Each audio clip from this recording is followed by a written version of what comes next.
In the Carve Tools section of the Carving tab, there's a function called Select Surface.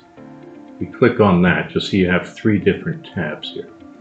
The first tab is going to allow us to be able to apply essentially domes. These provide some three-dimensional depth to your project. So here we have a horizontal dome. So this is going to dome in the horizontal direction. See a vertical dome, it's going to dome in the essentially the vertical direction. So this direction the dome is running.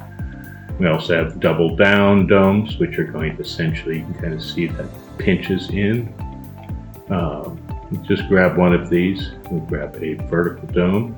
I'm going to go ahead and take the height to the maximum so that you can see the full effect of this. And you can see that that dome is running along there.